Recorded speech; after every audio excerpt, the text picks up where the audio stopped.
ಇವತ್ತು ನಾನು ಹೆಸರು ಕಾಳು ಸಲಾಡ್ ಹೇಗೆ ಮಾಡೋದು ಅಂತ ತೋರಿಸ್ಕೊಡ್ತಾ ಇದ್ದೀನಿ.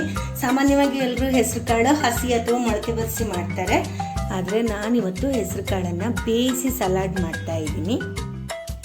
ಹಾಯ್ ಫ್ರೆಂಡ್ಸ್, ಅನುಗ್ರಹ ಕಿಚನ್ಗೆ ಸ್ವಾಗತ. ನಾನು ನಿಮ್ಮ ಹುಷಾರು. 1 ಗಂಟೆ ಹೊತ್ತು ನೆನೆಸಿ ಆಮೇಲೆ ಒಂದು ಸ್ವಲ್ಪ ಉಪ್ಪು ಹಾಕಿ 2 ವಿಸಿಲ್ ಕೂಗಿಸಿ ಬೇಯಿಸಿಟ್ಕೊಂಡಿದ್ದೀನಿ. ಮೊದಲಿಗೆ ನಾನು ಬೇಯಿಸಿರುವಂಥ ಹೆಸರು ಕಾಳನ್ನು ಹಾಕ್ತಾ ಇದ್ದೀನಿ. ಹಾಗೆ ಇದರ ಜೊತೆ ಬೇಯಿಸಿರುವ ಸಿಹಿ ಜೋಳ, ಇವಾಗ ಟೊಮೆಟೊ, ಹಸಿ ತರಕಾರಿ ನಿಮ್ಮ ಫೇವ್ರೇಟ್ ಯಾವುದು ಅದನ್ನು ಹಾಕ್ಕೋಬೋದು. ನಿಮ್ಗೆ ಯಾವ್ದು ಇಷ್ಟ ಅದರ ಮೇಲೆ ಸಲಾಡನ್ನು ರೆಡಿ ಮಾಡ್ಕೋಬೋದು. ಸೌತೆಕಾಯಿ ಹಾಕ್ಕೊಂಡಿದ್ದೀನಿ, ಕ್ಯಾರೆಟು, ಹಾಗೆ ಈರುಳ್ಳಿ, ಇದಿಷ್ಟನ್ನು ಕೂಡ ಹಾಕ್ಕೊಳ್ತಾ ಇದ್ದೀನಿ.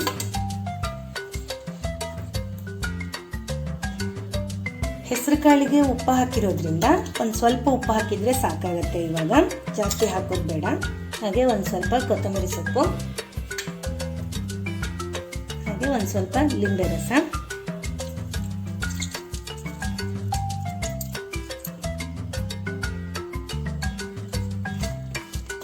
ಇವಾಗ ಇದನ್ನು ಮಿಕ್ಸ್ ಮಾಡ್ಕೊಳ್ತಾ ಇದ್ದೀನಿ.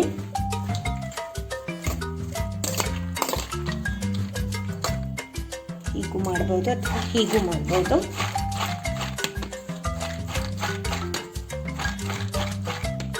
ಇವಾಗ ಇದಕ್ಕೊಂದು ಒಗ್ಗರಣೆ ರೆಡಿ ಮಾಡ್ಕೊಳ್ಳೋಣ. ನಾನು ಒಗ್ಗರಣೆಗೆ ತೆಂಗಿನೆಣ್ಣೆ ಯೂಸ್ ಮಾಡ್ತಾ ಇದ್ದೀನಿ. ಒಂದು ಬ್ಯಾಡಗೆ ಮೆಣಸಿನಕಾಯಿ ಕಟ್ ಮಾಡಿ ಹಾಕ್ತಾ ಇದ್ದೀನಿ. ಹಾಗೆ ಸ್ವಲ್ಪ ಸಾಸಿವೆ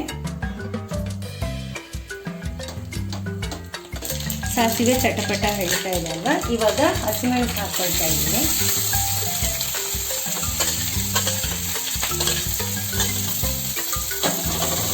ಹಸಿಮೆಣಸನ್ನು ಹಾಗೆ ಹಾಕೋ ಬದಲು ಈ ರೀತಿ ಒಗ್ಗರಣೆಯಲ್ಲಿ ಹಾಕ್ಕೊಂಡ್ರೆ ಗ್ಯಾಸ್ಟ್ರಿಕ್ ಆಗಲ್ಲ. ಇದಕ್ಕೊಂದು ಸ್ವಲ್ಪ ಕರ್ಬೇವಿನ ಸೊಪ್ಪು, ಇವಾಗ ಇದಕ್ಕೆ ಹಿಂಗೆ ಹಾಕ್ತಾ ಇದ್ದೀನಿ. ನಿಮ್ಗೆ ಖಾರಕ್ಕೆ ಎಷ್ಟು ಬೇಕೋ ಅಷ್ಟು ಹಸಿಮೆಣಸನ್ನು ಹಾಕ್ಕೋಬೋದು, ಇಲ್ಲ ಕಾಳು ಮೆಣಸಿನ ಪುಡಿ ಕೂಡ ಹಾಕ್ಕೋಬೋದು. ಈ ರೀತಿ ಎಣ್ಣೆಲಿ ಚೆನ್ನಾಗಿ ಫ್ರೈ ಆದರೆ ತುಂಬಾ ಚೆನ್ನಾಗಿರುತ್ತೆ ಹಸಿಮೆಣಸು. ಇವಾಗ ಒಗ್ಗರಣೆ ರೆಡಿಯಾಗಿದೆ. ಒಗ್ಗರಣೆನ ಇದಕ್ಕೆ ಹಾಕ್ಕೊಳ್ತಾ ಇದ್ದೀನಿ.